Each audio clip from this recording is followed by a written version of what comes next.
সেগুলো আমাদের দেখতে হবে, আমাদের ভাবতে হবে এবং চিন্তা করতে হবে কে তৃণমূল কংগ্রেসটা করে আর কে তৃণমূল কংগ্রেসের জার্সি করে নিজের যান বাঁচাবার তাগিদে ছুটে বেড়াচ্ছে, দিনের বেলায় তৃণমূল আর রাতের বেলাতে গিয়ে জোট আর পদ্মফুল করে বেড়াচ্ছে।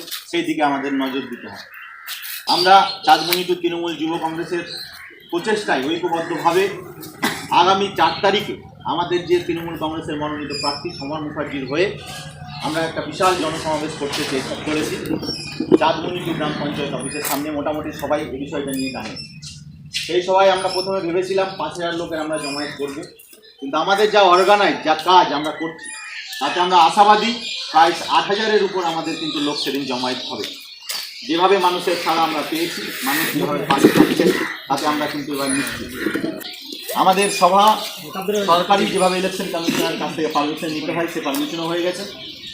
প্রধান বক্তা থাকছেন আমাদের মালদা জেলা তৃণমূল যুব কংগ্রেসের সভাপতি, উপস্থিত থাকছেন আমাদের গত 48 বিধানসভা তৃণমূল কংগ্রেসের মনোনীত প্রার্থী সমর মুখার্জি মহাশয়, উপস্থিত থাকবেন আমাদের এলাকার আপনারা যে সমস্ত জনগণ বন্ধু ভাই যারা 2018-র নির্বাচনে তৃণমূল কংগ্রেসটা সক্রিয়ভাবে করেছিলেন তাদেরকেই আমরা আমন্ত্রণ জানাবো। বাকি ওই জার্সি করা উর্দি করা লোকদের কিন্তু আমরা কোনোরকমভাবে এবার রইল লোকজন কিভাবে যাবে না যাবে। আমাদের এখানে চাঁদপাড়া থেকে র্যালি শুরু হবে 1টার সময়। সেই র্যালিতে আন্ধার উত্তর এবং দক্ষিণ দুটো বুথই যোগ দেবে, ব্যান্ড থাকবে। যোগ দেওয়ার পর 2টোর আগে কিন্তু ওখানে সবাইকে ঐক্যবদ্ধভাবে পৌঁছাতে হবে। যেহেতু সময়টা দুপুর 2টো দিয়েছে, সময় খুব কম, সেই অনুপাতে সময় খুব কম দিয়েছে। 2টোর সময় কিন্তু তিনি এখানে ঢুকে যাবেন।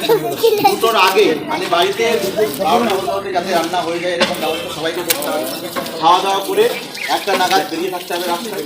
যখনই র্যালি চলে আসবে র্যালিতে যোগ দিয়ে সবাই মিলে কিন্তু একসাথে ওখানে গিয়ে আমি আর বিশেষ কিছু বলতে চাইছি না। লড়াইটা হচ্ছে একটা বিশাল লড়াই। মমতা ব্যানার্জিকে টিকিয়ে রাখার সাথে সাথে আপনারা যে চাঁদমণি দিয়ে আসেন, আপনারা যে নিজের বুথে আছেন, আপনারা নিজে ভালো থাকতে পারবেন কি পারবেন না সেটা লড়াই।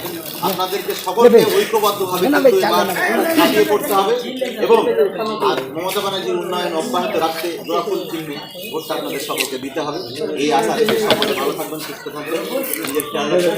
মমতা ব্যানার্জি জিন্দাবাদ, তৃণমূল কংগ্রেস জিন্দাবাদ, অভিষেক ব্যানার্জি জিন্দাবাদ। আমি আমার বক্তব্য শেষ করছি।